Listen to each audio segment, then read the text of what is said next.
So a little bit of history of T-SPLOST. It was signed into legislation in June of 2010 that we could put it on the ballot. So Georgians voted on the tax in 2012, and we declined the regional SPLOST. So when it first came about as T-SPLOST, it was proposed as a region. So we weren't always sure that 100% of our tax dollars, and we're very lucky to have lots of sales tax dollars, were going to come back to our community. They could go to any community in our region. And we declined that here in Dawson County in our region as a whole. And so we provided another, they passed in 2015 for us to be able to do it as single county. So we do have several counties in the state of Georgia who have taken advantage of this. One of those being our neighbors to the north, Lumpkin County. That's why Chris is here, so he can talk to how is it actually working, not how will it work. The ones in green are the ones who passed the regional T-SPLOST, so that's why it's different. But currently 44 counties in Georgia are collecting T-SPLOST. So like I said, it is a 1-cent sales tax. It is for 5 years, and it would raise $68.7 million. And here are the breakdown, and I will tell you, I've worked right beside the county and the city through this entire project. GDOT sat in several of those meetings, and they came up with this list together. They agreed on everything, so it's really been a joint effort between the city and the county. I've seen a lot of confusion. There are some state routes that are on our proposed projects. And a lot of people say, well, those are state routes, so why would they be on there? Well, if you know, GDOT works very, very slow. So they do have a plan for, transportation plan for things in Dawson County, but it usually takes 7-10 years at the city. Sometimes it's even longer than that.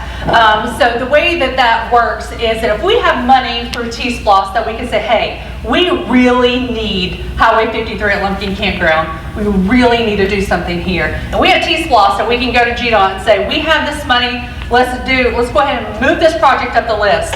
All of a sudden it goes from being a 7-year turnaround for that project, or 10 years or even more, to a much quicker turnaround. So we partner with GDOT, and that's why we always have meetings with them and collaborate with them. And so much of our list even has to be GDOT projects. So we work very closely with them, so that will actually help on a lot of our state routes. So these are just some of the key projects. Here's that QR code I was telling you about. So if you didn't grab one of those, feel free to scan the QR code for the full project list for the city and the county and the joint projects. I'm not going to read these to you because I know we want to get to the questions, but these are some of the key ones that we're looking at. So estimated cost. Why don't we just pave them? Why don't we just use general funds? Why don't we just use what we have? Well, this is why. For an FDR, which is a full depth reclamation, yes, okay, good. It will cost the county and the city $761,506 per mile. So that doesn't get us very far on our roads that we have. Some on the project list are just mill and resurfacing. That is not the full depth reclamation. It's still $138,000 per mile. So again, budgets don't go very far. Whoa! Oh, now y'all see the end. I ruined it. I don't know how to get it back. Technology is not my strong suit. Okay, we'll go there, but we can, if you can make it a slideshow, so it's just a whole thing. Okay, so total budget, this kind of gives you an idea with how much it costs per mile. The entire Dawson County budget is $43,000. That's salary, that's everything. And the City of Dawsonville is, sorry, $19 million. It's okay. You should be able to go to slideshow there at the top. From current slide.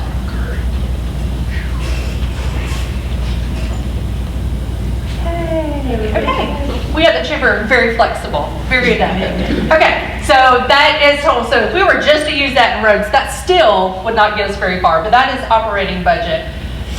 Here are the revenues for the county and how it's broken down. So you can see that we still are only at 34% of property taxes make up our revenue for the county. We're very lucky to have other revenue that comes in, including sales tax revenue that helps fund for several initiatives. So what we don't want to happen is that 34% to have to become larger to cover some of these expenses. This is the breakdown of expenses.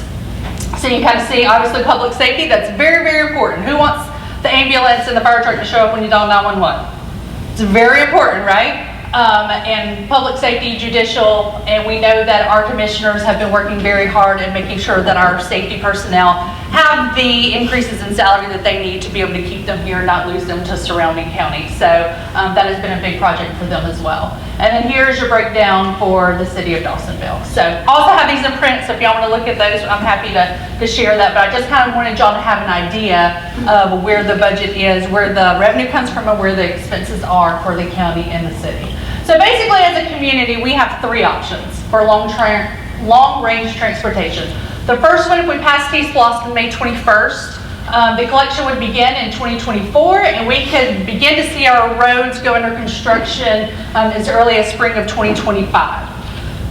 Or we can decline T-SPLOST, and we can increase property taxes for all the property owners to maintain the current road infrastructure we currently have.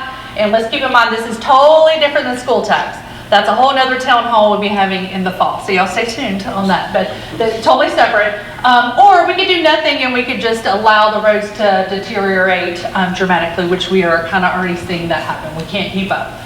So this is a very, very important slide that I want to be sure that everyone sees and understands.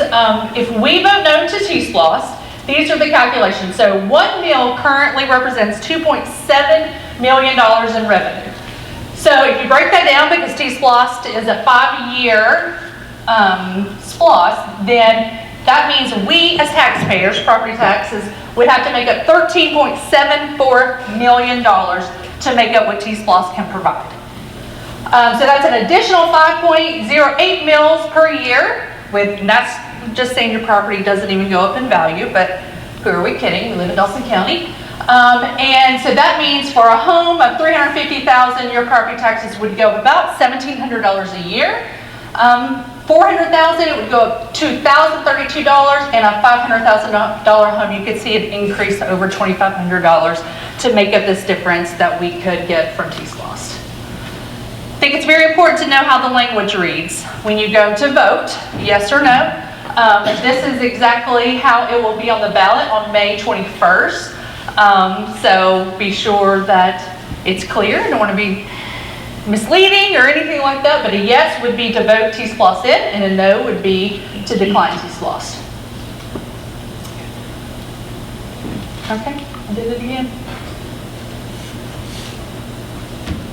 Okay, so thank you for your participation. Thank you all for coming. I think this is great to have so many people here so we can have a great conversation as a community, because let's face it, we're all in this together, right? We all live in the same community.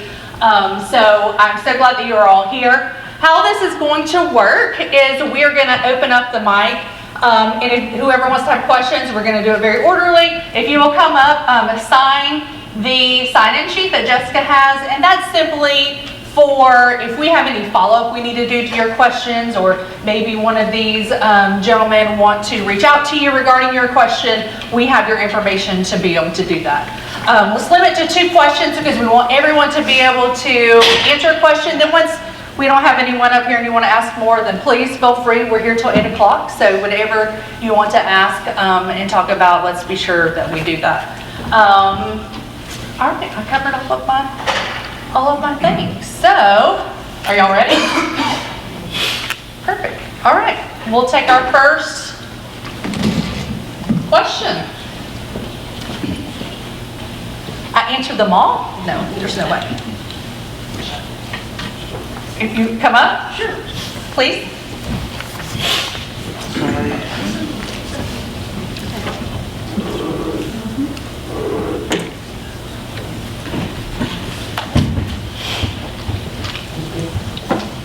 Thank you for being the brave first one. If you'll just sign in, then you're welcome to. Not quite sure who to address the question to. That's okay. They can all jump in there. Well, for you, first of all, can we get a copy of your slideshow? Sure, absolutely. Perfect. Absolutely. So you had mentioned in your discussion that for state DOT projects, T-SPLOST money could be used as a prod to get the project moved up. Oh, they can't hear you, I'm sorry. Will you adjust it, Jessica?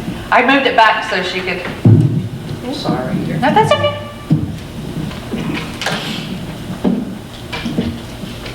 We'll get all the votes worked out.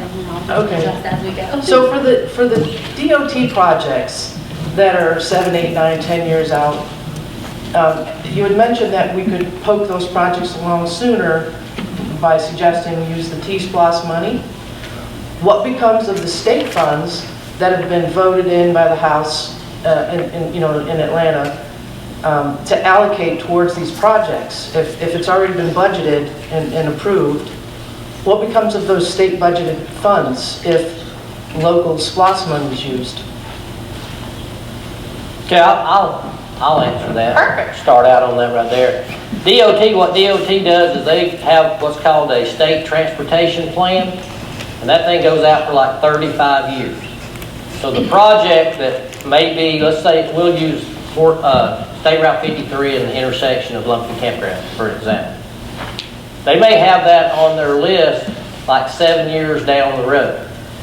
It doesn't change their list, but the fact that we would have revenue to put into that would move it up the list. So in other words, the fact that we could put some money in that and get that project moved up is the reason that it would change from the 7-year mark maybe 2 years out or 3 years out. And one thing to remember too is state transportation money is also your money. So we want to get that money back into Dawson County as fast as we can, because you as a taxpayer are paying that money anyway when you buy gas and things like that with the gasoline tax. So it doesn't change their 35-year list that they have put together, but it could bring that project quicker to Dawson County than what they have it planned. But that's assuming Dawson County and the City of Dawsonville have promised to allocate some of these T-SPLOST funds to that And it would be project. on that list. It'd have to be something that's on this list. Right. And the state has seen this list. Right. And in So- T-SPLOST, as part of the rules and part of what the legislature did when they passed that, 30% of the list has to be in the state strategic plan. And so that's the reason you have intersections like 53, intersections like Perimeter Road and 9 South and 9 North, where all the school traffic is and things like that. So that's the reason you'll see those type of projects on this list, because it's on their list. Okay. But it still doesn't help me understand, we're raising extra money with this additional tax in our city and our county, but the state has already funded a project. So wouldn't we be better letting the state funds that all of the state residents have chipped into and use our local money for projects that aren't yet funded by the state? Well, the state has created a list. They have not funded it. They've just created a list of what they would like to do over that time frame. So it would, all of their projects are like all of our projects. They're money dependent. So in other words, there has to be money coming in from the gas tax and things like that they use for transportation. So if they don't have that, then that project could even get extended further. So my understanding of the bypass, the Perimeter Road, Highway 9 connector, a south connector bypass, has been funded, that the state approved or voted on, and it's funded through HB, I forget the numbers, but if you check the project on their website, and I've had email conversations with the project manager, so the state has already funded a project in our county, even though it's not slated to begin for another few years. Ma'am, that funding, probably what you saw was for engineering and design conceptual. Mhm. There's nothing guaranteed on that. That is on our T-SPLOST list to help try to push that project along. It is on their radar to be done, and hopefully we can get that accomplished. But there has been several plans designed for that. I have been working with the DOT for the past 2.5 years with that, along with the stuff with the city projects and so forth. But it's DOT, just to be flat honest with their project, it's like they're running like a snail. I mean, it's just how fast they go. But with this T-SPLOST, it allows things to move quicker, and they do recognize the growth that's coming to this community, and it's, so therefore, you know, what we're trying to do, we're trying to stay ahead of the curve and not get behind. And that's about the best way I could put it. Are any of the developers being asked to participate in future planning for this unbridled growth that we don't have control over? Are we asking them to participate in road planning and future road changes or conditions that would help with all of this growth? Yes, ma'am. On the county side, we are asking the developers to put money into, you know, widening of roads and things like that. Now, we can't, as a commission, make them do it. All we can do is request of them to do that. And I know here recently we've not had any developers who have turned us down. They've added money to help us with those projects of widening the road, and some of them even donated right-of-way, which is something that we need as well. Thank you.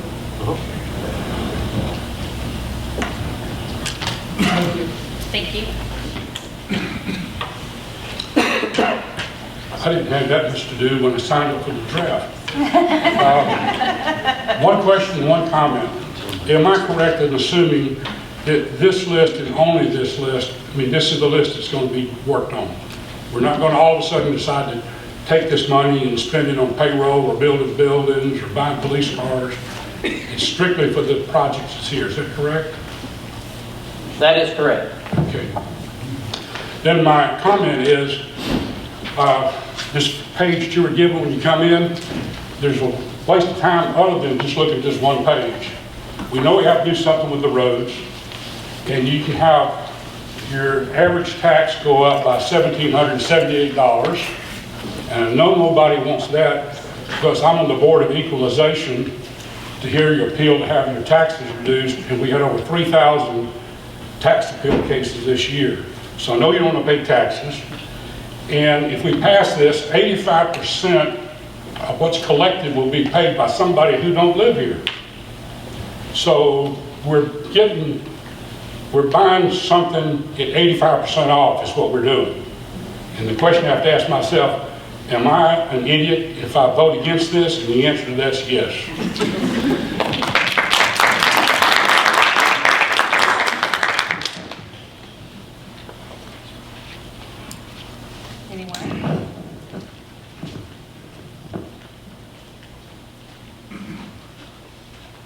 I've got 1,000 questions, but I'll just ask one.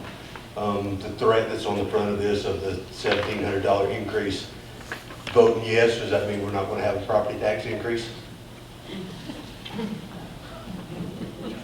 Board of Commissioners over the last 5 years have worked really hard to lower the millage rate. Can you hear me? I can hear you. Can y'all hear me? No. No? It says I'm on, so hold on. Can you hear me now? Let me try somebody else's. All right. The Board of Commissioners over the past 5 years have worked really hard to lower the millage rate. And over that past 5 years, we have lowered the millage rate every single year. And the answer to your question in reference, would the Board of Commissioners vote to raise your millage rate by 5 mills to get all these roads done? Probably not. Because the board's not willing to do that to the citizens of Dawson County. What this board is trying to do is provide alternative funding sources to property taxes. And this is what T-SPLOST does. It provides you, the citizens, an alternative funding source for us to be able to do these projects that need to be done. There's 50 projects on this T-SPLOST list that are county projects. Not counting the city projects, not counting the joint projects. How many of them could we do, continuing to do the way we are now? Very few. Very few, without raising property tax. There's no desire on the board to, go after property tax owners and raise their property taxes real high. We want to provide you the opportunity to have an alternative funding source. T-SPLOST is that alternative funding source, and as has been said, paid for mainly by people who come and visit Dawson County. Those same people who drive on the roads just like you do, who lead to the wear and tear of the roads, like when all of us drive on the roads. This gives those people the same opportunity to help us keep those roads up. And so T-SPLOST is the best way to fix our roads. And so that's the reason that we're providing the citizens an opportunity to vote for T-SPLOST. Well, that didn't really answer the question, but one other thing, everybody mentions that 85%, and I also hear the word democracy thrown around a lot. Where's the democracy in 85%? They're not getting a vote. They're not getting a vote. They just happen to come to our county. So that's not really But they make a democratic. choice of where they go to shop. So they could choose not to come spend their money in Dawson County. That's a choice that they have. They So don't have. that's democracy. No, that's not how that democracy works, but thanks.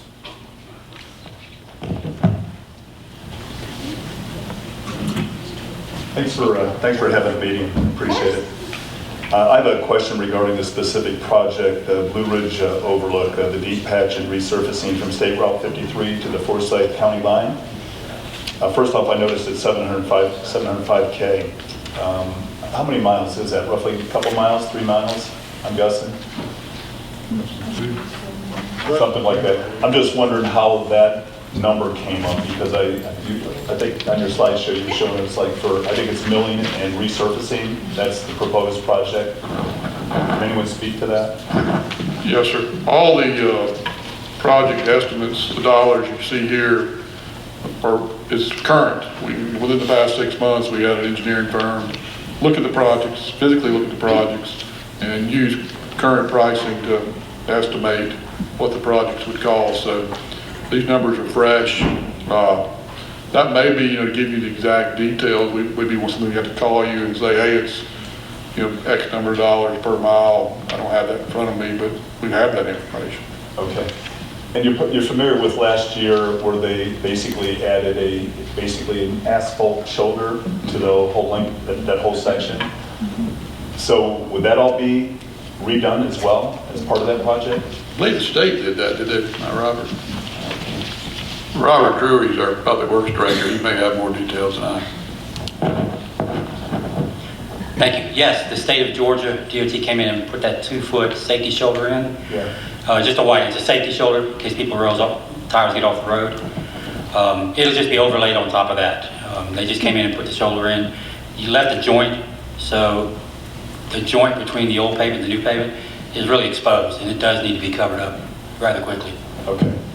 And I know I'm asking more than a couple of questions, but it doesn't sound like we have too many people asking questions.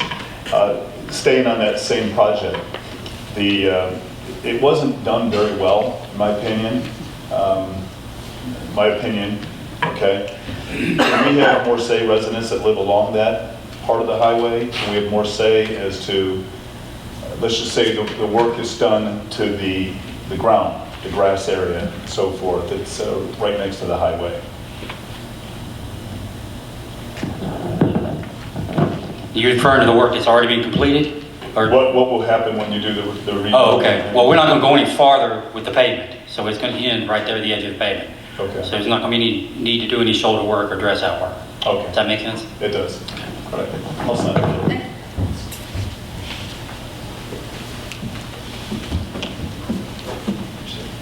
Hello? You hear me? My question piggybacks off of her question. It seems like the bulk of these projects are not really improvements to the state of the roads, but is helping with the growth to make room for more cars, more traffic, to flow quicker. Is that true?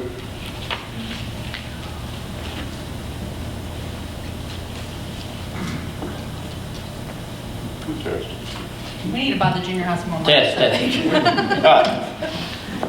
In reference to growth is coming. As a commission chairman, and what the board looks at is we have a comprehensive plan that allows us to manage growth. We can't stop growth. We can manage it the best we can. What we're trying to do in improving our current roads and road infrastructure for growth is to be able to get ahead of the curve. we want to be ahead of the curve, not behind the curve, which is where we're at right now. We're trying to catch up, but, you know, whether we want growth or not, growth is going to come to Dawson County, and it's come to every North Georgia county in the state of Georgia. Understood. That's kind of can't stop growth, but, so is there, do we still have impact fees? We do. And those are being enforced? Yes. Because it seems like we could maybe slow the growth down a little bit if we did have some requirements for developers to help foot the bills. You know, they're building thousands of houses. They could definitely chip in on, you know, not just roads, but, you know, to the county for public services as well. Well, developers do pay impact fees on every house that's built. That is part of the impact fee program, whether it's a commercial building, whether it's a residential building, they do pay that impact fee. That's a one-time fee that they have to pay.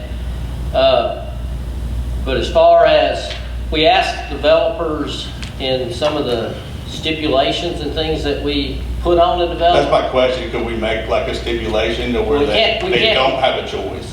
There are certain things that we can stipulate, but to say that they have to give us X number of dollars for a road improvement, we cannot do that. We're not allowed to? Not allowed to do that. Okay.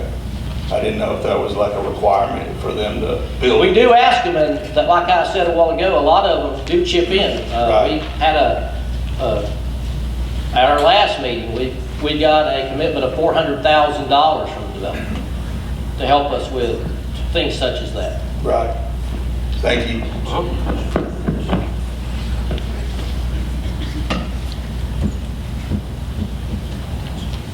Hi. I'm going to go ahead and tell you I am Billy Thurman. I'm Denise Tatum, just so you wouldn't be guessing. You and I go back to when this county, we worked for the EMS service when we got a call and you went to the 4th rusty mailbox by Billy Bob's house and took a left. So this community has seen tremendous growth. I moved away for 30 years and just moved back 3 years ago. And in that time, my property taxes have doubled since I got back. While I was gone, I was still a property owner here and continued to pay taxes. My reason for being here is purely selfish. I live on one of our beloved dirt roads, and I worry about it becoming a high-traffic cut-through between 136 and Highway 53. It seems like lately a person bought up a lot of land on my road, holding it, speculating, wanting $40,000 an acre to sell it. There was no talk of ever paving that road until now. So my question is, what is the motivation now to pave that road? Which road is it? New Bethel. New Bethel Church Road? I know that there's been talk for years of a watershed lake going in on Seed Tick. I'm just curious what the motivation is now. What I know about New Bethel Road is part of it's paved and turns gravel and it's paved again. All right. And people are using that road now as a cut through. 10 cars a day go by my house. So it just made the list because it just doesn't make sense to have a portion of gravel road between two paved roads. So it made the list because we extended pavement all the way for maintenance purposes. Also, as a retired educator, I'm familiar with T-SPLOST, and when T-SPLOST is passed, all the funds stay locally. It's my understanding with T-SPLOST that only 25% stays locally and 75% is for regional GOT projects. Correct me if I'm wrong. I actually discussed that in my presentation. So that was the way that it originally was on the ballot back in 2012, I think it's or 2015, and we declined it. So when they passed the legislation for us to be able to do it as a single county, so 100% came back to Dawson County, that's what we have now. So 100% will stay here in Dawson County.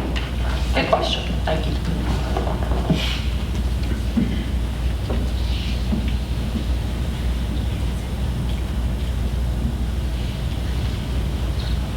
Anyone else? Can we hear from Lumpkin County and how Sure. it's been there? Chairman Dockery, do you mind to?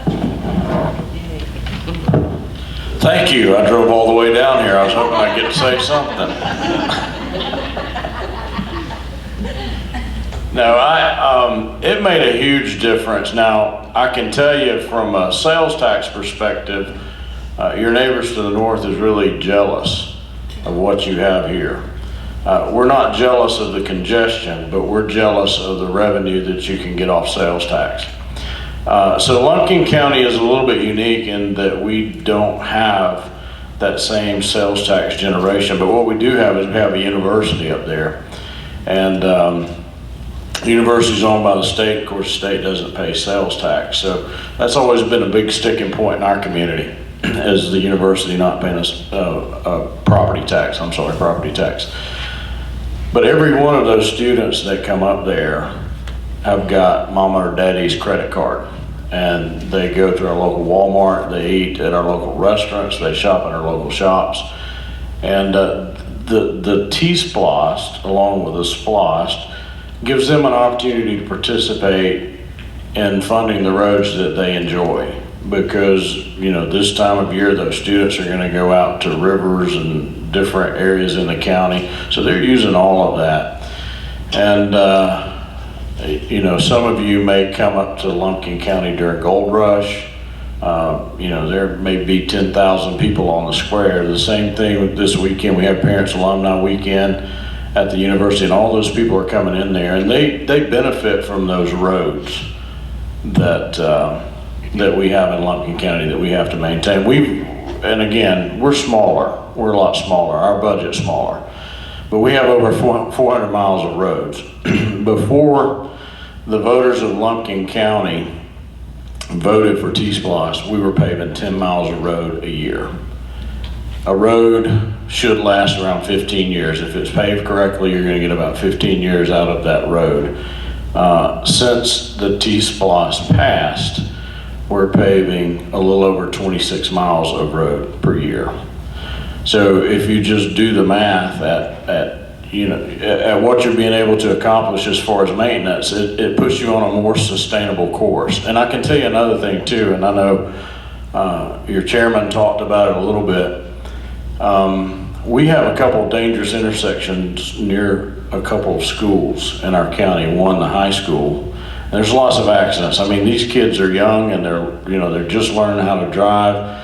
And, you know, some of them will stop in the middle of a road for no reason and let somebody out because they think that's the right thing to do. And we have that at the high school, and then also at Auraria Road next to Blackburn School, if any of you are familiar with that. It's a very dangerous intersection. It's an intersection that will curve. So we've done the design on that. This is the power of T-SPLOST.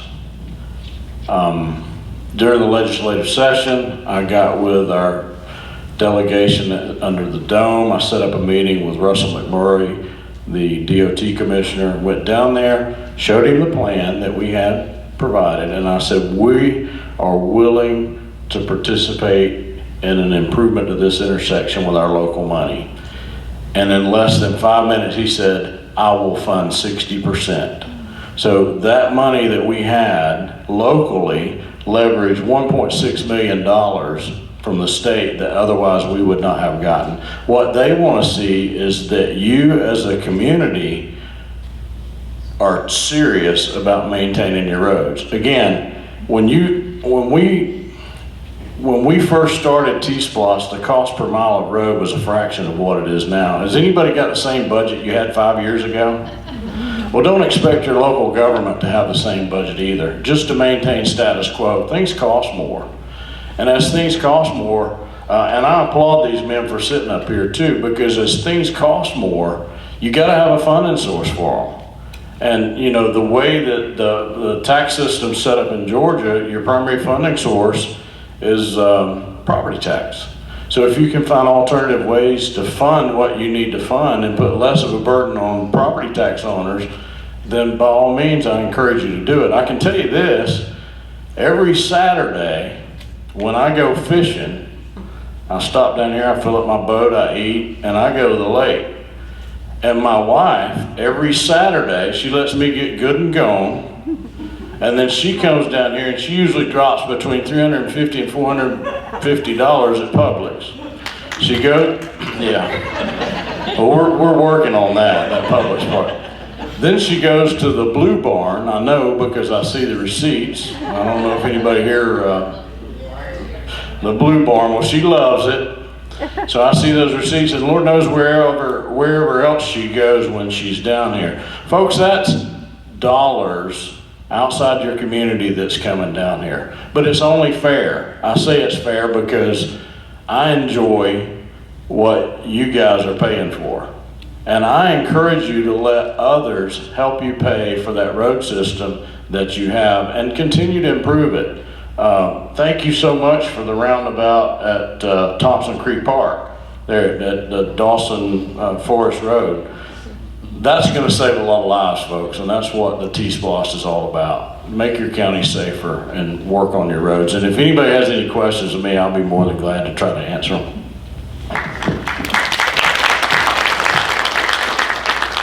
We really appreciate you taking time out of your busy schedule to be down here and help support. So thank you so much for that. That is key. We want our roads to be safe. I don't know about y'all, but I have an almost 15-year-old daughter. I want to be sure that the roads are safe for her, as well as every other citizen in our community. So, however, whatever means possible to do that. If I could add too, I'll stick around a little while after. If somebody is just shy and they don't want to ask a question in front of people, I'll be more than glad to talk one-on-one if anybody wants to do that. I have a couple questions, and Denise may need to help me with the math here. First of all, this 85%, that stat actually holds in it all day long. I don't think your data's not right. But we'll say that. We'll say that for another. I've shot holes in it before, but using the numbers, you're saying 104 million came externally in 2022. I think That comes directly from the state. That's tourism what spending. you shared. 104 million. Using that 85%, and I'm going hypothetically 5% growth over the last couple of years, 2024. It's putting 115 million externally, which says Dawson County's spending is 25 million, it takes us to 140 million in revenue, which 1% would generate 1.4 million in sales tax dollars. These are your numbers that's been posted. How do you pay off a $68 million project list with 1.4 million in 5 years? I come up with 49 years. So help me understand that 1% revenue that would be coming in. How do you get that paid off in 5 years? Sales tax in 2023 generated $11.5 million off of that penny per year.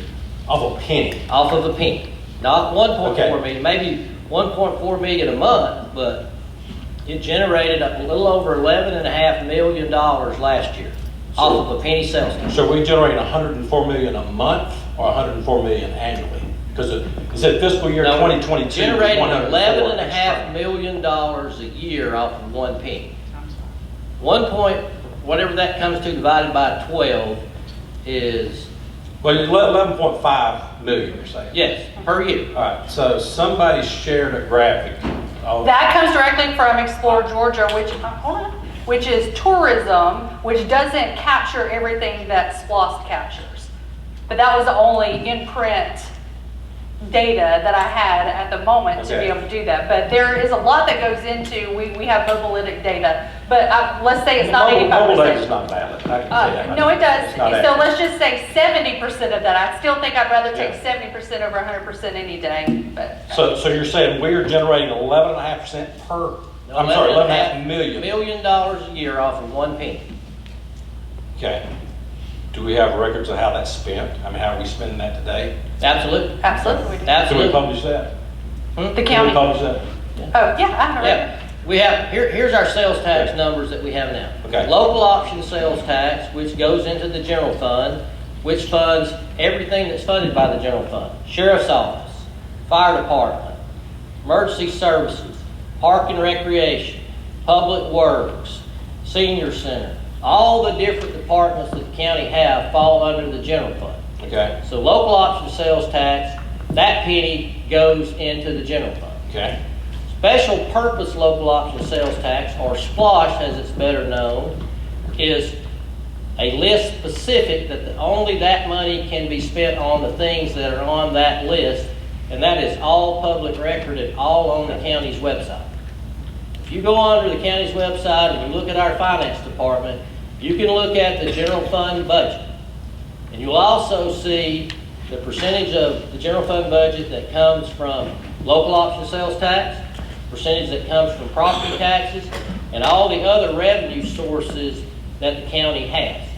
Impact fees is another source of revenue, and they are project specific. In other words, impact fee can only be spent on new additions to the county. Like if we were building a new library, for example, we could use impact fees because part of the money in impact fees goes to the library system. Part of it goes to the park and rec. Part of it goes to emergency services. So if we add a new fire station to help protect our citizens, most of that can be funded by impact fees. The fire engine that would go in that new fire station could be funded by impact fees. So impact fees is all about the new growth portion that comes into the county. But all of that stuff is on the county website for all citizens to see. And I'll go a step further that if you'll contact me, I'll sit with you and show you all of the different revenues that we have and where that money's spent.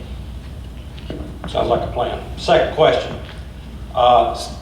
What type of business justification, feasibility, payback review do we have on the 68.5? Because, you know, I worked in corporate for 40 years.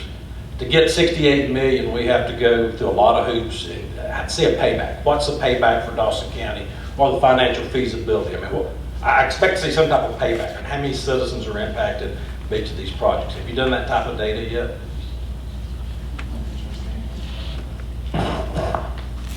I mean, Well, the economic- it's all about payback. We're putting it at 68, it should save us something, right? There is savings. We do have to do maintenance on our gravel roads annually. Obviously, if you pave it, that would reduce your maintenance costs long term. There's some financial payback there. A lot of the elements are safety, as we've talked about. It's difficult. There's no payback on safety. I understand. It saves one life, and it's priceless. It is different when you're providing a public service than the corporate world. And this is not a financial equation. It's being able to serve the community and serve the citizens, serve the schools. So the school buses can get where they need to be, and also, that's part of its economic development. Certainly, you have good roads that promotes economic development. Shouldn't there be some quantitative backup? How much are you spending today to service a gravel road? And I mean, there's some savings there we should realize. There are, and another financial component of T-SPLOST is, if it passes, it'll take some of the stress off some of the other funds that Chairman Thurman just talked about. And those mostly are funded by property tax. So there is a financial equation to it, but it's not like a private business where you can put a nickel on it. Have y'all done, this is question number 3. Have you done any impact or analysis on us going from 7 to 8%? People will start shopping in other counties where it's still 7% because it comes down to my budget. And that's going to impact, I mean, we say 85% is the county. External to the county. There's still 15% of this. We're still going to pay 8%. I mean, and so there is a local impact to that. I mean, we keep saying that 85% is coming outside the county. We're still going to pay 8%. So, I mean, we're painting a picture like, oh, it's not going to impact the local people. It will. Oh, it will. Yeah. To a small portion, yes. But do we think there's going to be any impact because now it's 8% sales tax in Dawson versus 6 in Forsyth or 7 in Forsyth? Or? I don't have any data or studies on that. Just from historical purposes, I would say it would have limited impact. Yeah, thank you. When you talk about the impact from the 7% to the 8%, just looking at our special purpose local option sales tax collections, there was what appeared to be no change in the amount of shopping or spending in Lumpkin County. So did it increase? The numbers increased, but it didn't look as if, I mean, if you took the 7% people didn't stop shopping in Lumpkin County because we passed an 8% sales tax, is what I'm trying to say. If you look at the special purpose local option sales tax revenue, the numbers show that there wasn't a decrease in spending. There was an increase in revenue because of the 1 cent. But when you look at it, if you went back and backed that 1 cent out, it would have held steady at 7%, if that makes sense. Did your revenue growth rate increase year over year? The revenue growth rate as far as? Your total revenue, your 1%? Your 1% is based on revenue coming into the county? Yes, and it stayed the same. So is a flat growth or it stayed? It stayed pretty much the same. So no increase? So no increase in growth. People didn't flock to Lumpkin County when we raised it 8%, but people didn't leave Lumpkin County when we raised it 8%. Maybe that's okay, so year over year, it stayed flat on your revenue? It's pretty well flat. Okay. Yes. Good point. Very good point. Because we've been seeing about 5 to 6, maybe 7% revenue increase in Dawson County. So it sounds like it may flatten out a little bit. Well, no, that's probably good for you, and you may even continue to see that growth. But again, you've got a sales tax revenue that we can't touch in Lumpkin County. It's just, there's no comparison, because of all the businesses you have along the corridor. I mean, we don't have that up there. So ours stayed relatively flat. I don't know that, I don't know that yours would flatten because of the 8%. I mean, I don't know about you folks, but when I travel, when I go on vacation, when I shop, I don't make decisions on where I go based on sales tax. I do.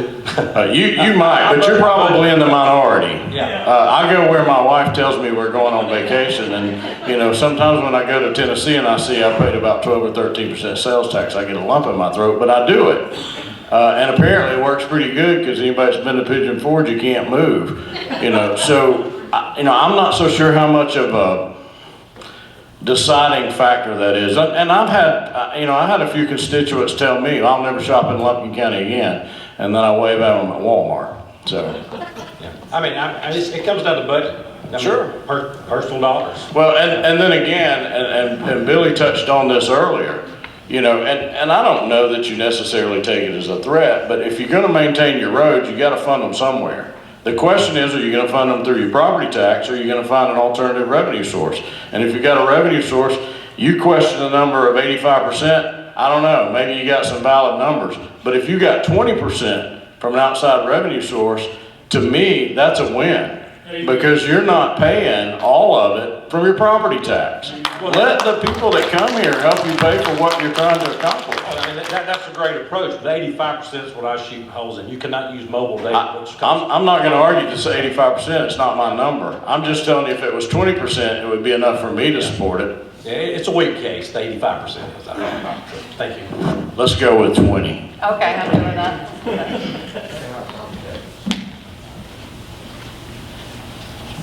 I'll vote yes right now to fix that pothole in front of Johnny's Pizza. You'll get a round of applause for that too. Private owner is working on that.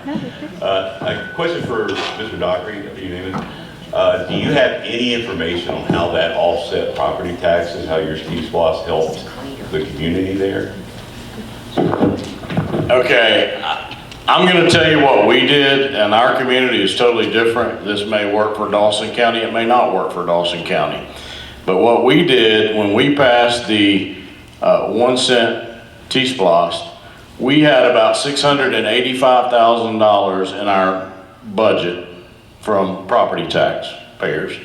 And when the T-SPLOST passed, it generated enough revenue to where we omitted the $685,000 out of our budget. In Lumpkin County, a mill's worth about $1 million. So we were at 685. So we went ahead and found a little bit more, and we reduced the millage rate by 1 mil when the T-SPLOST passed.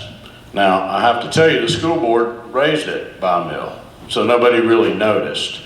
But what we did is we just replaced our funding source 100% with T-SPLOST. Like I say, that may work for Dawson County, it may not. If they don't do it, I'm sure they have their reasons. I don't look at, the finances of Dawson County, but I can tell you that it made a huge difference when we passed T-SPLOST. Hopefully that answers your question. Yeah, sure, thank you, appreciate that information. And I'll add a little on to that. As I said earlier, all these alternative funding sources that we've looked at over the past several years have allowed us to lower the millage rate here in Dawson County for the past 5 years. This being another alternative funding source, if it was to pass, will allow the board to continue to look at that ability to lower the millage rate for the property owner. Okay, all right, thank you. Mr. Dockery spoke about the velocity that you were able to increase maintaining or fixing these roads. Do we have a velocity in store, like how many miles we're going to be able to do per year? Is that in the data that I didn't look at? Yes, I mean, this list, the T-SPLOST is specifically related to these projects here. If the question is, do we have data on how many miles we currently do, or? Yeah, and is there going to be an increase in that by the T-SPLOST? Well, absolutely, yes, absolutely. I mean, you don't have any information though. Yeah, we've got historical data on how many miles we paved every year. Of course, it varies from year to year. Okay. You know, it depends on the type of paving you're doing, whether you're just top coating it or you're milling it down or doing a full depth reclamation on it. So it varies from year to year, but this is a robust list throughout the county. It will take a lot of lifting to get all this work done. Okay. And we will be heavy in the transportation business if this passes. Okay. I got one more quick question, is that what is the priority of this? I would think, as a parent, I'd like to see some of these roundabouts go in around these schools, like in 9 and perimeter there. Do you have a priority of this? Is it going to go safety first? There is a priority list. It's not listed here. Obviously, some of the bigger projects, more high volume, are higher priority, and those that involve safety are more of a high priority. So yes, there is some thought given into the schedule. We intend to do them all until the money runs out.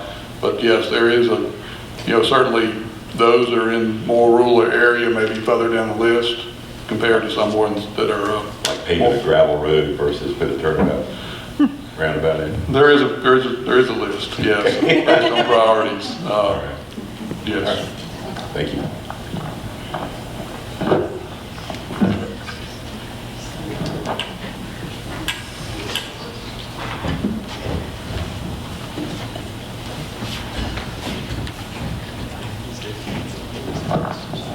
So I want to speak to your comment. You were asking about the priority and, this list right here, how it compares to us. When we passed T-SPLOST twice, by the way. So I feel like we were doing the right thing, or the voters wouldn't have supported a second time. What your local government has done for you is given you a very detailed and transparent list of what they were going to do. This is pretty phenomenal, if you ask me, that this much work has been done. When we passed our T-SPLOST, it was more, how should I say, generic, because it was just to maintain our road systems. So what we do on an annual basis is we hire someone to go out and score our roads to see which ones are worse that need to be resurfaced, and then they bring that list prioritized to the Board of Commissioners, and then the Board of Commissioners approves that list for the year. So it's a little bit different, but this is phenomenal.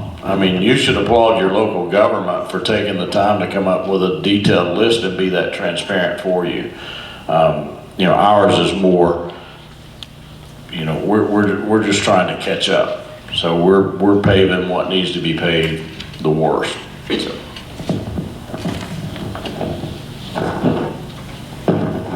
Just kind of echo on what Mr. Dockery said. This list is the result of several transportation master plans over a couple of recent years. So that's where some of this the projects came from, and some of the priorities are based on engineering studies that have been looked at. So appreciate the comments. A lot of work has been done into the list. And also, there's a category on here about safety improvements. We've talked a lot about paving and what you see, but there's a lot part of the projects are underground, drainage, stormwater, that are also related. You don't necessarily see that, but that work has to be done as well as part of the project. Perfect. We have a question from the audience. Just curious how the money's split up between the county and city with the T-SPLOST.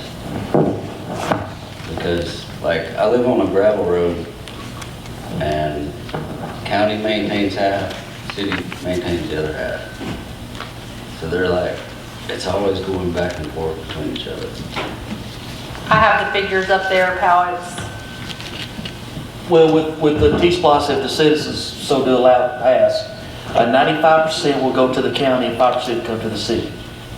And you want to add a little bit to that? I mean, we sat down with multiple meetings. I sat with the chairman along with the county and Bob Bowles and all of us. We sat down and comprised this list. And it's this is something, you know, at the end of the day, it's a safety thing. And that's, if I could express more than anything, it's safety for the citizens. And plus, you know, we're just trying to get ahead of the curve because there's a lot of people who do travel our roads. I've been here since summer 1985. I lived here in this town, this community. And as time progresses, I see more and more people traveling our roads. It's just, I'm not talking about people living, I'm talking about people that travels through and all that, and we see the deterioration and so forth. But like you say now, as far as roads split up, we've got some joint projects we're going to be working on. Yeah, the split was 95-5, as the mayor said, and then there are some joint projects that, like you said, roads that the county takes care of part of it and the city takes care of part of it. And in the T-SPLOST agreement that we have with the city, the county will manage those joint projects. So the money that's designated for those joint projects, and I'll read off a couple of them to you. Clevebright Road is a joint project between the city and the county. State Route 9 at Perimeter Road, we're looking to do intersection improvements where buses go all the time with all the children that transport back and forth there. And same thing at 9 and south of Perimeter Road. Some of those intersection improvements are high on the list because of safety. When we see 25 or 30 buses making a turn out of there with 60 or 70 kids on them, we want to make sure that is as safe as possible for all those kids and for anyone else that's traveling that road. So those are some of the ones that are joint projects, and they're part of the overall dollar amount, and those will be managed by the county.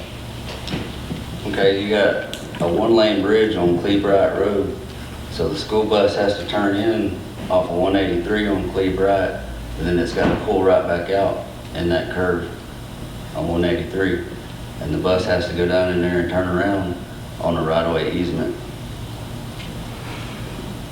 So, I mean, did they plan on doing anything with that bridge?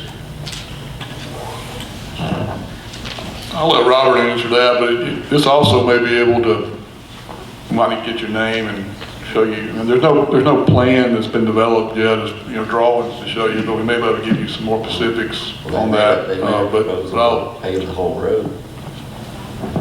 You're talking about safety. I mean, You're Clevebright, you're correct. There's one lane steel bridge in there. It's a beautiful bridge, but I'm not sure a lot of forethought went into that when they made it one lane.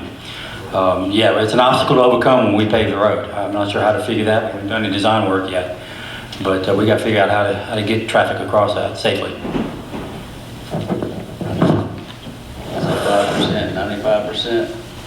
All right. Thank you.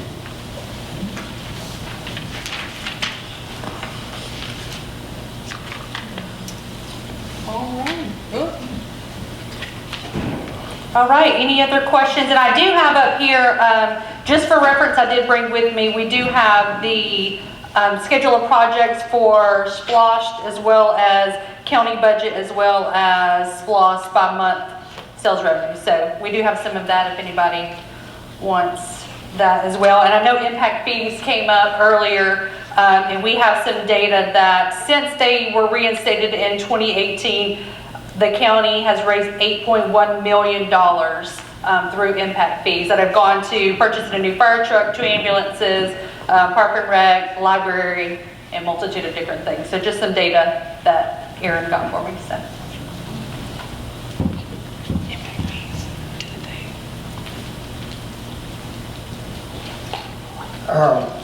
First of all, I want to thank y'all for putting this list together and giving us a choice to provide an alternative funding source for transportation. As I sit in traffic on Gober Hill and over Gober Hill and around Gober Hill and over to Bumpkin Campground, I look forward to the day that we can fix that intersection and make it better.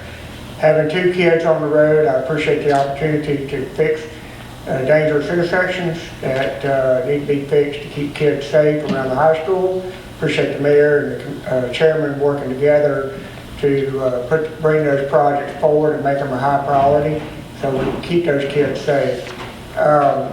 In terms of the 85%, honestly, I think it's probably higher than 85%. I don't know about y'all, but if you've been to the Outlet Mall on Black Friday, the only Dawson County tags that are there are the people that are working there. The rest of us are smart enough to either go fishing or stay home. So when you go to the Outlet Mall tonight, you're going to see maybe beyond the workers, beyond the teenage kids that are working there, you might find 10 car tags. You'll find a whole bunch more from other places. So it's not a scientific study, but I can count cars at least to 10. So it gives us an opportunity to do that. One of the things that this lady asked earlier, I wanted to see if we could clarify. When she was talking about DOT project and DOT funding, it's not that DOT funding is being cut out. It's being that it's supplemented to a smaller percentage by our T-SPLOST dollars. So if the project were $1 million project, we may put in $200,000, 20%. The other amount would come from DOT. So again, we're getting more for our bang for our buck because not only are we getting the $68 million or total, but we're also getting 20-30 million from the state through that collaboration. Is that a fair assessment? Extremely fair assessment. I mean, we've been talking about the numbers tonight, and yes, this will generate $68 million, but unequivocally, there's another 20 or 30 million that'll come to this community from the state of Georgia that may or may not come here without T-SPLOST. Exactly. So thank you very much. I appreciate y'all doing this. Appreciate you giving us an opportunity. Thank you.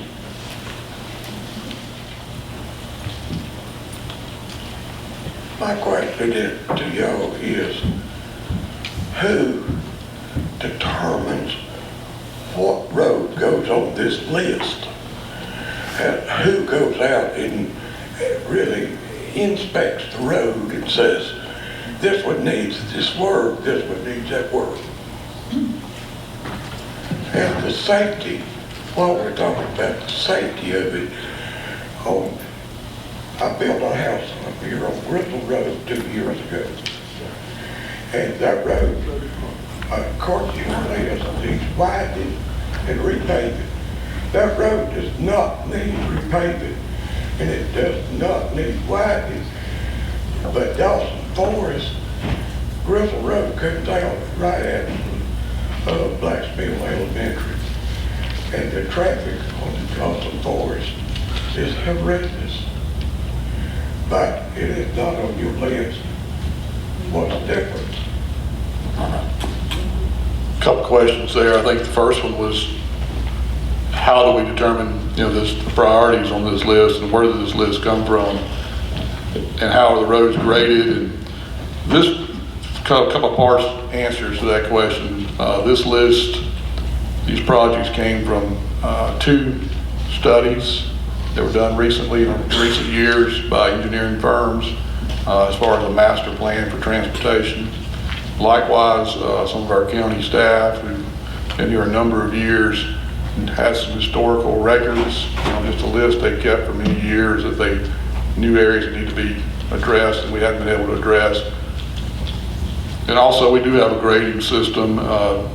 And also each one of these projects was looked at recently by an engineering firm. So I hope that answers the questions. There's multiple answers of where the list came from, but it has been vetted pretty good. Certainly not every single problem area in the county is on the list. We'd love it to be. Originally, there were quite a number more projects that were on this list that we couldn't afford them. We had to cut it. You know, we knew how much it's going to generate dollar-wise, and I think the list originally was 75 million, and we knew we couldn't afford that, so we had to take some projects off. Next question or two you had, I think it was Grizzle. Is it Grizzle you're asking about? Yes, that actually has been studied, and there has been some concept plans done. There are other projects that we will be able to do beyond just what's on this list. We do have some dollars, as we talked about earlier, to do projects, and that one is certainly on our radar. It's actually in one of our master plans, I believe, Robert. So those other areas, you're right, there are other areas that need to be addressed, and there are other dollars. So there's work beyond this list over the next 5 years that'll occur too. Well, what did that just, I have a hearing problem, so some of this I've understood, some of it I hadn't. But would it make more sense to take the $2 million that you get listed on this list for gravel road and pave a dirt road or something that needs it instead of a road that don't need it? You're asking specifically about which project on here, Grizzle and, let's see, Grizzle Road, full depth reclamation and widening from Hughes Towers to Dawson Forest Road. Is that the one you're specifically talking about? 2.6 million. Robert, you want to talk about that a little bit?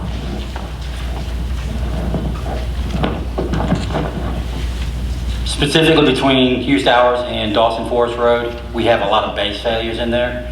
So we have to do a full depth reclamation to restore the base. The base is gone. The widening is a 2-foot safety shoulder. I think it was mentioned earlier on Blue Ridge Overlook. It's a 2-foot widening because we got a lot of edge drop-offs on Grizzle Road. So you put that extra 2 foot of widening on there, the white line will stay where it's at, but it's a safety shoulder. So that's the widening part of it. Okay, I understand that part, but repave it if you wanted it, but still, would it make more sense to take that $2 million and pave a dirt road? There are a number of dirt roads on this list that we are going to be paving with T-SPLOST funds. I'm sure I don't have it here in front of me exactly what the dollars are, but I would venture to say several $1 million to be spent on dirt road paving.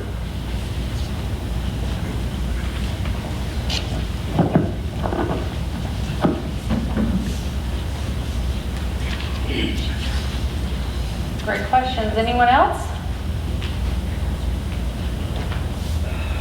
Y'all have something? Where can we find the priority list that you mentioned a minute ago?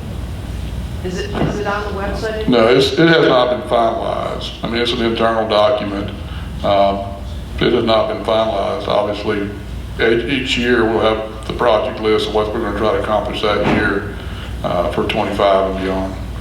Thank you.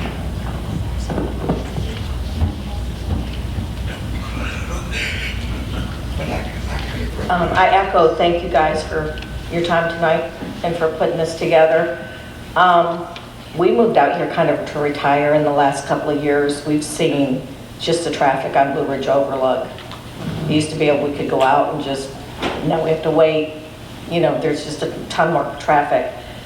My question is more from the standpoint, to me, it's like a no-brainer. I see we're trying to retire. We don't want our property taxes to go up.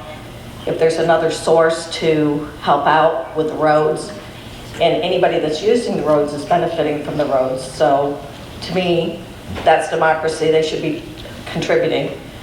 So I just see it more touristy, and the town is cute, and there's the gold rush, and I just see people coming, and I don't think it's going to deter anybody from coming. My question is more from the standpoint, if this gets passed, what kind of parameters or what kind of quality is going to be in place as far as materials, so the dollars are not wasted on redoing things later? So I was just like trying to figure out, how do you guys, I'm assuming you're going to hire people to oversee stuff, and if you could speak to some of that. Yes, ma'am, good question. You're absolutely right. So when some of these bigger projects, the more complicated projects, more sophisticated projects, we will have a project manager, actually a program manager, to keep us on schedule, and will vet every part of it. And that will be an engineering firm. We don't have, staff on in-house to do design work. Most all that's done sourced out. So we will certainly be using professionals to do the design and the project management and the inspection of the work. Some of the projects, like paving and dirt road, we do that in-house, and there's really not much design to be done on paving and dirt road, but we will have inspections, and materials specifications will be, for all the work that's done. My background is construction, and I like it done right. And Robert also has about 30 plus years in roads. So it's going to be done right, or we're going to find somebody that can do it right. Yeah, I just wondered if there's a bidding process. Absolutely, absolutely. Is that something that you guys are going to publish and we can? Yes, ma'am. Yes, ma'am. It's all public, and our website. We love, the more bidders we get, the better pricing we get. The bigger projects you have, the more attention, the more bidders you get. There's some companies that don't want to, they want to do volume, and we're just to provide some volume work, certainly. Thank you. All right. Well, we don't, looking for movement. We don't have any more questions. Y'all are welcome to stay around, talk to any one of these gentlemen. Thank y'all so much for taking time out of your night to be here and serve on our panel and to serve our community. And thank you all for your time to come and let us all have a great community discussion, because again, like I said, we are all one community, and we're very excited about that. The Chamber is very happy to be the one to bring people together and bring things to light so that we can make our community a better place. So thank you all for that, and I guess with that, we'll adjourn. Do y'all have any closing remarks? I'd like to say to everyone that came out, I appreciate you coming out. That's how we're able to inform you as citizens, is for you to come out and ask good questions. I would invite you to come to any of our commission meetings. We meet the first and third Thursday of every month. We have 2 public comment sections at each one of those that we will allow you to speak in. So encourage you to come and participate. This is your county, your community. I work for you. So I'd encourage you to come be with us. My number is on the county website. Call me with any questions you have. No one has ever called me that I didn't call back. And so feel free to ask. If you want to see how your money is spent, we'll be glad to show you that as well. Feel like you can be involved in your community, because that's what we want. We want you to be involved. I've said many times in my travels around and speaking at different places, I would like to see a room full of citizens come to our commission meetings so that we can give them the information that they need. And so I want to thank you for coming. It's a good crowd. I appreciate it. Good questions. So anytime that you have a question, feel free to give us a call.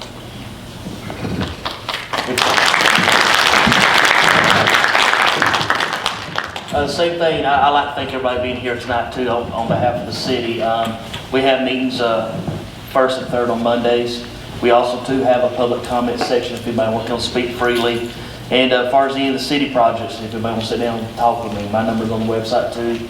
I'll be more glad to sit down and talk with you about it and everything.